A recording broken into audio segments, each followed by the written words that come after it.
बिस्मिल्लाहिर्रहमानिर्रहीम। अस्सलाम वालेकुम सेकंड ईयर क्लास। आज का लेक्चर शुरू करते हैं। हमने आज चैप्टर नंबर 3 शुरू करना है जिसका नाम है group 3A and group 4A elements. तो आज हम ग्रुप 3A एलिमेंट्स के बारे में पढ़ेंगे। ग्रुप 3A में हमारे पास जो एलिमेंट्स आते हैं उनके नाम हैं boron, aluminium, gallium, indium and thallium. Symbols आप इनके देख लें। बोरोन का symbol B, aluminium AL, gallium GA, indium IN और थेलियम का सिंबल TL होता है। और इनकी इन तमाम एलिमेंट्स की जो आउटर मोस्ट इलेक्ट्रॉनिक कॉन्फ़िगरेशन बनती है आउटर मोस्ट शेल की, वो है NH2 NP1, यानी कि इनके आउटर मोस्ट शेल में 3 इलेक्ट्रॉन होंगे, 2 S में और एक जो है वो E में। बाकी जो इनकी फ़िज़िकल प्रॉपर्टीज़ हैं like ionization potential, atomic radius, density, melting point वगैरह, ये आपकी बुक में टेबल दिया गया है, वहाँ से आप इसको कंसल्ट ज़रूर कीजिएगा ताकि आपको इनके ट्रेंड्स के बारे में आइडिया हो। इस ग्रुप में जो सबसे टॉप वाला मेंबर है यानी कि बोरॉन, ये एक नॉन मेटालिक एलिमेंट है, जबकि बाकी तमाम एलिमेंट जो हैं इस ग्रुप के वो टिपिकली मेटल्स हैं। बोरोन का नॉन मेटालिक करैक्टर जो है वो इसके इस वजह से है क्योंकि इसका साइज़ बहुत छोटा होता है, तो हाई न्यूक्लियर चार्ज डेंसिटी की वजह से ये आसानी से अपने इलेक्ट्रॉन लूज़ नहीं कर पाता, और जाहिर है कि जो एलिमेंट आसानी से इलेक्ट्रॉन लूज़ नहीं करता वो नॉन मेटालिक होगा। और अगर आप ग्रुप वाइज इसका एटॉमिक रेडियस का ट्रेंड देखें इस ग्रुप में, तो एटॉमिक रेडियस अगरचे ग्रुप में जो है वो डाउनवर्ड द ग्रुप इंक्रीज़ करता है, लेकिन ये ट्रेंड जो है वो नीचे वाले मेंबर्स में थोड़ा सा इरेगुलर है। उसकी वजह ये है कि ग्रुप के नीचे वाले मेंबर्स हैं उनमें जो है वो डी सब शेल, क्योंकि हाई एटॉमिक नंबर मेंबर्स हैं तो इनमें डी सब शेल भी इन्वॉल्व होता है, और डी सब शेल जो है इसका शील्डिंग इफेक्ट जो है वो काफ़ी पुअर होता है, यानी कि ये आउटर मोस्ट इलेक्ट्रॉन्स को न्यूक्लियस से इतने अच्छे तरीके से शील्ड नहीं कर पाता डी सब शेल, जैसे कि S और P सब शेल करते हैं। तो इसलिए साइज़ जो है वो जितना रेगुलरली इंक्रीज़ करना चाहिए डाउनवर्ड द ग्रुप उतना रेगुलरली इंक्रीज़ नहीं करता है। इसके बाद हम देखेंगे इस ग्रुप में जो 2 मेन एलिमेंट्स हैं ग्रुप 3 के, बोरोन और एलुमिनियम, इनकी अकरेंस देखते हैं। बोरोन जो है ये नेचर में बहुत ही कम पाया जाता है, it is not abundant in the nature. ये बहुत ही माइन्यूट अमाउंट में पाया जाता है ज़मीन में। आपकी बुक में लफ्ज़ लिखा हुआ है it is found in traces in most of the soils. Traces का मतलब कि बहुत ही थोड़ी अमाउंट में पाया जाता है, और ये थोड़ी ही अमाउंट में इसकी ज़रूरत जो है वो बहुत सारे पौधों को प्रॉपर ग्रोथ के लिए होती है, तो इसलिए इसकी अकरेंस जो है थोड़ी सी जो है वो भी अगरचे ज़रूरी है, और पौधों के लिए वो पौधों की ग्रोथ के लिए ज़मीन में काफ़ी है। इसके अलावा बोरोन जो है वो नेचर में तकरीबन मोस्टली जो है वो ऑक्सीजन के साथ कंबाइंड फॉर्म में पाया जाता है in the form of oxyborate ions. Boron के 2-3 जो इम्पोर्टेंट मिनरल्स हैं आपकी बुक में दिए गए हैं, उनके फार्मूलाज आपने लाजमी याद करने हैं। उसमें है बोरेक्स Na2B4O7.10H2O, कोलमानाइट Ca2B6O11.5H2O और आर्थोबोरिक एसिड H3BO3। काफ़ी इंपॉर्टेंट तीनों मिनरल्स हैं, तो इनके नाम और फार्मूलाज आपने लाजमन याद करने हैं। एलुमिनियम जो है वो ज़मीन में पाया जाने वाला तीसरा सबसे ज़्यादा पाया जाने वाला एलिमेंट है, यानी कि सबसे ज़्यादा अमाउंट जो है ज़मीन में अर्थ क्रस्ट में ऑक्सीजन की पाई जाती है। सेकंड नंबर पे सिलिकॉन आता है और थर्ड नंबर पे हमारे पास एलुमिनियम आता है। एलुमिनियम जो नेचुरली पाया जाता है, मोस्ट ऑफ मिनरल जो है इसके वो एलुमिनो सिलिकेट्स की फॉर्म में पाए जाते हैं पर चट्टानों में, पहाड़ों में, और ये एलुमिनो सिलिकेट जो हैं ये सबसे ज़्यादा इम्पोर्टेंट मिनरल्स हैं एलुमिनियम के। तो अगर आप एलुमिनियम के मिनरल्स भी देखें तो उसमें भी आप देखेंगे कि बहुत सारे मिनरल्स में जो है वो एलुमिनियम अपने ऑक्साइड्स की फॉर्म में along with the silicon oxides, तो यही बनते हैं आपके पास एलुमिनो सिलिकेट्स। जैसा कि आप अपनी बुक में टेबल देख सकते हैं, फेल्ड्स्पार है उसमें K2O.Al2O3.6SiO3, तो यहाँ पे SiO2, तो यहाँ पे भी एलुमिनो सिलिकेट की फॉर्म में है। इस तरह से माइका, ये भी एलुमिनो सिलिकेट है। इसके अलावा आपके पास जो है वो और इम्पोर्टेंट मिनरल जो हैं, इसके बॉक्साइट बहुत इंपॉर्टेंट मिनरल है। इसका फार्मूला आपने लाजमी याद करना है, Al2O3.2H2O, सिंपल सा फार्मूला है। कॉलिन जो आम मिट्टी होती है, क्ले, Al2O3.2SiO2.2H2O। तो ये तमाम फार्मूला जो है वो आपने लाजमी याद करने हैं।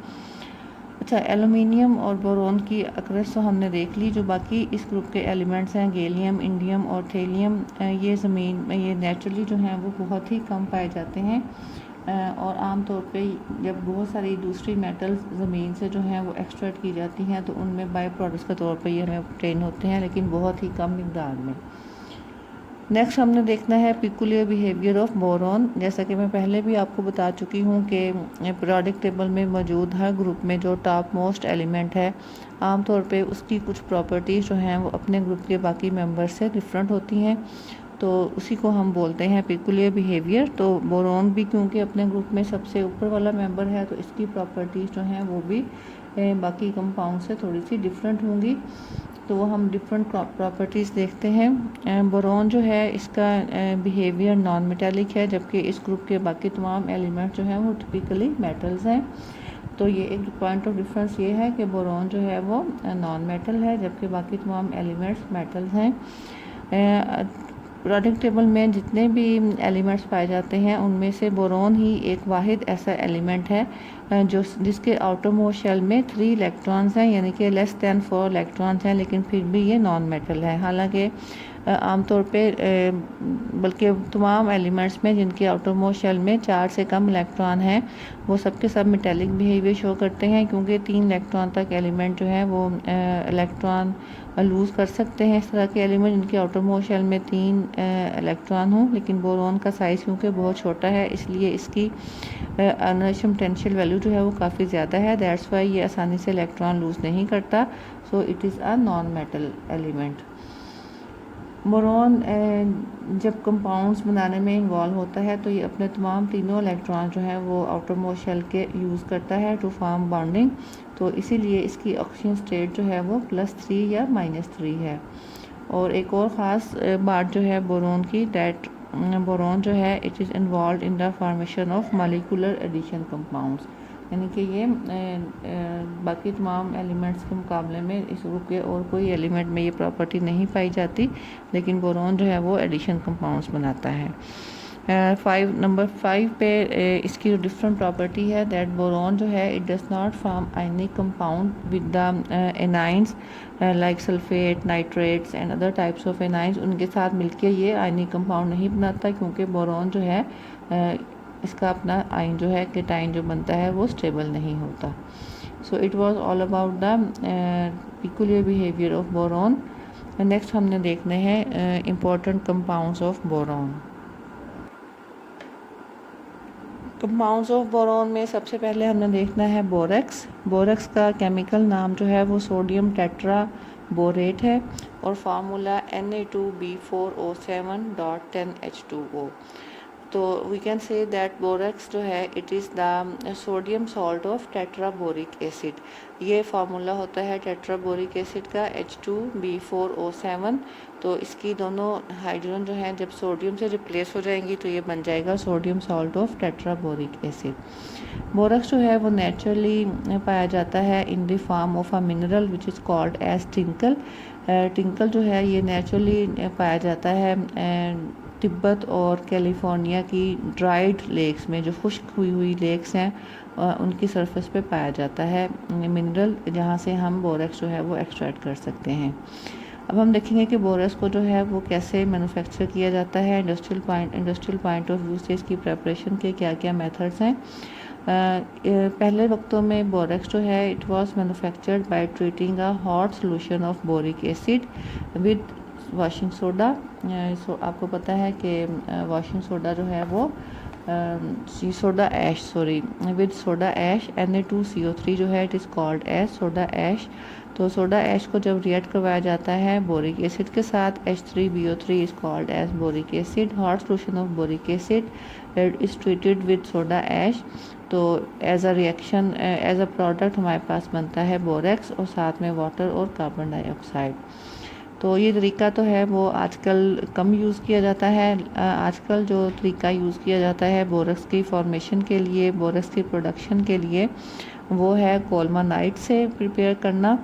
इनके बोरेक्स को कोल्मानाइट से प्रिपेयर किया जाता है। कोल्मानाइट जैसा कि हमने पहले बात की बोरेक्स का ही एक मिनरल है, Ca2B4O11। तो ये कोल्मानाइट जो है इसको बहुत बारीक पाउडर, फाइनली पाउडर की फॉर्म में लिया जाता है और इसको Na2CO3 के सोल्यूशन के साथ बॉयल किया जाता है। तो एज अ रिज़ल्ट हमारे पास प्रोडक्ट जो बनती हैं वो कैल्शियम कार्बोनेट है, बोरेक्स है और सोडियम मेटाबोरेट है, NaBO2। तो इन प्रोडक्ट्स में से कैल्शियम कार्बोनेट जो है ये प्रेसिपिटेट्स की फॉर्म में नीचे बैठ जाता है। सोल्यूशन में जो है आपके पास होंगे बोरेक्स और सोडियम मेटाबोरेट। तो इस सोल्यूशन को जो है वो प्रेसिपिटेट से अलग, कैल्शियम कार्बोनेट के प्रेसिपिटेट से अलग कर लिया जाता है और फिर इसको क्रिस्टलाइज होने के लिए रख दिया जाता है। तो क्रिस्टलाइजेशन के बाद इसमें बोरेक्स की जो है Na2B4O7 बोरेक्स की क्रिस्टल्स जो हैं वो बन जाती हैं, जिनको हम फिल्ट्रेशन से सेपरेट आउट कर सकते हैं। बाकी हमारे पास सोल्यूशन में रह जाएगा सोडियम मेटाबोरेट। तो इससे भी हम मज़ीद बोरेक्स बना सकते हैं। सोडियम मेटाबोरेट में से जब कार्बन डाइऑक्साइड गैस पास की जाती है थ्रू द मदर लिकर का मतलब वो लिक्विड जो कि बोरेक्स की क्रिस्टल्स को सेपरेट करने के बाद बाकी पीछे बच जाएगा, उसको हम कहेंगे मदर लिकर। उसमें क्या होगा, सोडियम मेटाबोरेट।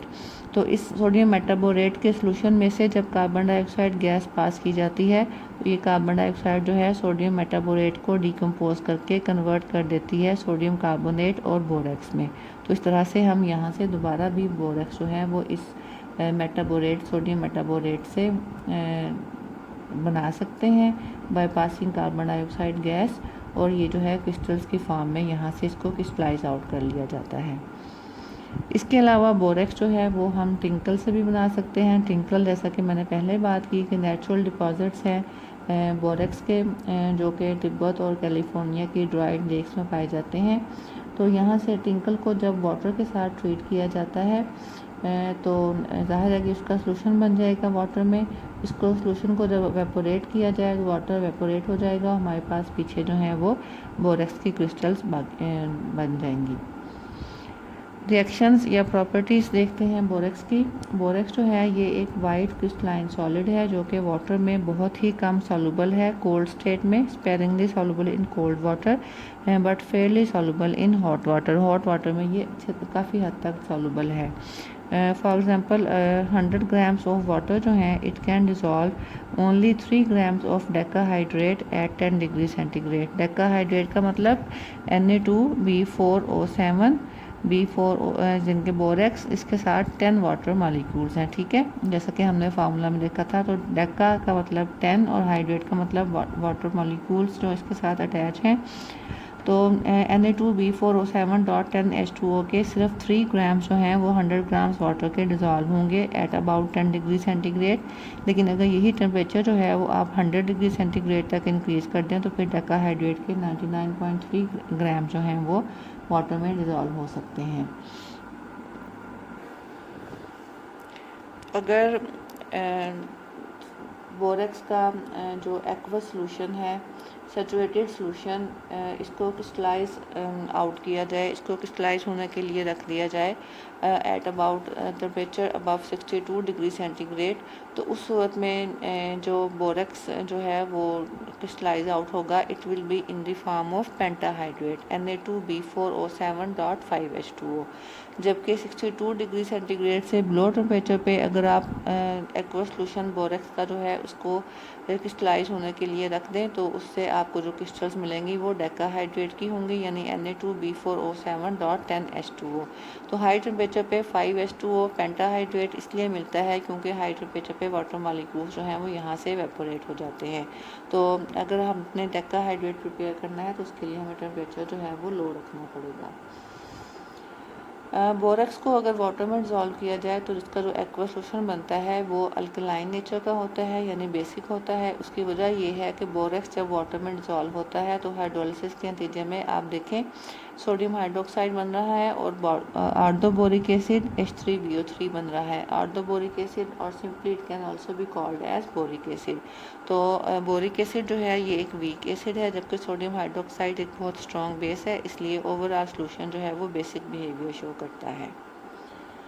बोरेक्स को जब हीट किया जाए तो ये आहिस्ता आहिस्ता वाटर मालिक्यूल्स, जो इसमें 10 वाटर मालिक्यूल्स हैं एज वाटर ऑफ हाइड्रेशन, ये उनको लूज़ करता जाता है। और जैसे जैसे वाटर मालिक्यूल लूज होते हैं तो with the loss of water molecule it swells up into a white porous mass. क्योंकि क्योंकि हीटिंग से जो है वाटर मालिक्यूल जो है वो निकल जाते हैं, तो आपके पास जो है वो वाइट पोरस मास बनता है। और इस पोरस मास को अगर आप फर्दर हीटिंग करें तो ये मेल्ट होके एक क्लियर ट्रांसपेरेंट बीड सा बन जाता है, ग्लास टाइप, जिसको बोरेक्स बीड भी बोलते हैं। बोरेक्स बीड की प्रॉपर्टी ये है कि ये बहुत सारे मेटालिक ऑक्साइड्स को अपने अंदर डिज़ोल्व कर सकता है टू फॉर्म कलर्ड बीड्स। तो ये जो प्रॉपर्टी है बोरेक्स की, यानी कि गर्म करने पे वाटर मालिक्यूल्स को लूज़ करके स्वेलअप हो जाना और मज़ीद गर्म करने पे क्लियर ट्रांसपेरेंट ग्लास का बनाना, ये ग्लास जो है ये बहुत सारे मेटालिक ऑक्साइड्स को अपने अंदर डिज़ोल्व कर लेता है टू फॉर्म कलर्ड बीड्स। तो ये प्रॉपर्टी जो है it forms the basis of borax bead test. Borax bead test एक ऐसा केमिकल टेस्ट है जो कि हम लेबॉर्ट्री में यूज़ करते हैं बहुत सारे मेटल्स के आयंस को या मेटल के ऑक्साइड्स को आइडेंटिफाई करने के लिए। तो ये जो बोरेक्स को जब हम गर्म करते हैं तो एक्चुअली जो केमिकल रिएक्शन होता है वो ये है कि Na2B4O7.NH2, जब आपने इसको हीट किया तो ये कन्वर्ट हो जाता है NaBO2 प्लस B2O3 में, सोडियम मेटाबोरेट और B2O3। तो ये जो सोडियम मेटाबोरेट और B2O3 जो है यही आपके पास जो है ये आपको इस तरह से जो हमने कहा कि एक बीड लाइक ग्लास बन जाता है, ट्रांसपेरेंट ग्लास लाइक बीड बन जाता है। तो वो इन्हीं दो कंपाउंड्स की वजह से होता है, NaBO2 sodium metaborate and B2O3 which is called as boric anhydride. तो ये उस टेस्ट की केमिस्ट्री जो है वो ये है। बोरेक्स को जो है जब रिएक्ट करवाया जाए हाइड्रोक्लोरिक एसिड या सल्फ्यूरिक एसिड के साथ तो हमें बोरिक एसिड मिलता है। लाइक ये देखें, बोरेक्स को जब आपने रिएक्ट करवाया HCl के साथ in the presence of water तो हमें एक सॉल्ट मिलेगा NaCl और साथ में बोरिक एसिड। सिमिलरली H2SO4 के साथ जब रिएक्शन होगा तो भी हमें कोरस्पॉन्डिंग सॉल्ट मिलेगा, सोडियम सल्फेट और साथ में बोरिक एसिड। इसी तरह से बोरेक्स को जब अमोनियम क्लोराइड के साथ हीटअप किया जाए तो हमारे पास बोरोन नाइट्राइड बनता है। सोडियम क्लोराइड बना, ये Bn is called as boron nitride और साथ में बोरिक एनहाइड्राइड B2O3 और वाटर बनता है। बोरेक्स जो है जब वाटर में डिजॉल्व होगा तो ये आयोनाइज होकर हमें देगा सोडियम आयंस और tetraborate ions. B4O7 are called as tetraborate ions. तो टेट्राबोरेट आयन जो है फर्दर हाइड्रोलिसिस पर वाटर में जब ये हाइड्रोलाइज होंगे तो ये हमें देंगे H3BO3 बोरिक एसिड और हाइड्रोक्साइड आयंस। इन्हीं हाइड्रोक्साइड आयंस की वजह से हमारे पास बोरेक्स का जो अल्कलाइन का वाटर सोल्यूशन जो बनता है एक्वा सोल्यूशन वो अल्कलाइन नेचर का होता है, जो कि हम पहले भी डिस्कस कर चुके हैं। तो ये तो सारी प्रॉपर्टीज़ थी बोरेक्स की। नेक्स्ट लेक्चर में इंशाल्लाह हम बोरोन का अगला कंपाउंड डिस्कस करेंगे, that is the boric acid. उस वक्त तक के लिए अल्लाह हाफिज़।